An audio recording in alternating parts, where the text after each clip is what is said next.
Hello everyone, this is Miss Arn. So, medyo matagal-tagal ako walang upload sa aking YouTube. So, ito na, dahil may nag-request at dahil napaka-special siya sa akin yan, gagawa ako ng soap making video tutorial today. So, una is, maglilinis muna tayo ng ating mga gamit kasi medyo matagal akong hindi nakagawa. So, yun, medyo nalikabukan. So, yun guys, mag-start na tayo ng ating soap making. Siyempre, as usual, magmi-measure tayo ng ating caustic soda pearl. Yan. Water. Na-measure na pala yung caustic soda pearl kanina. Hindi ko na video kasi akala ko na pindot ko na, hindi pa pala. So, yun guys. And then, yan, water. Kung may ibang tanong kayo about soap making, comment lang. So, yan. Na-measure na natin. Siyempre, ilagay na natin ang ating caustic soda pearl sa water.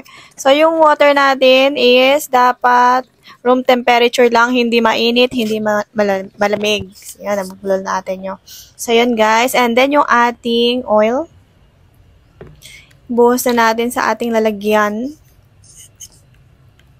Medyo putol-putol yung video natin kasi nakakalimutan kong i-click yung ating phone. Nakala ko napindot ko na. So, yun, gluta. And then, yung aking gagamitin na fragrance oil and then make a colorant na kulay pink. Kasi yan lang yung available. And then, yung ating argan oil, imported yan. O, diba?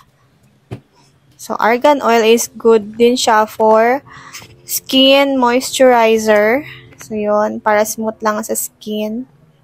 Yan. Bale, 50 grams lang. Dahil medyo mahal siya. So, dapat sulitin ang paggamit ng argan oil.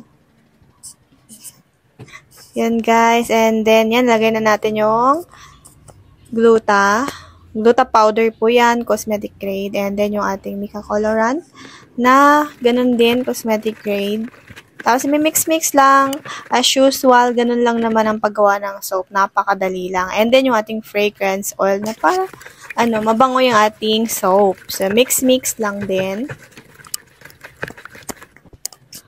Pagkatapos, ay, syempre, pag malamig na ang lye, pwede na natin siyang ilagay sa ating oil mixture and then, i-mix ulit. So, medyo hindi ko nakuhanan ng video dyan, kaya mabilis yung gawa. So, yan na guys, after few hours, solid na siya. Medyo pa lang, medyo solid. So, yun lang guys. Thank you so much for watching. Please, like and share.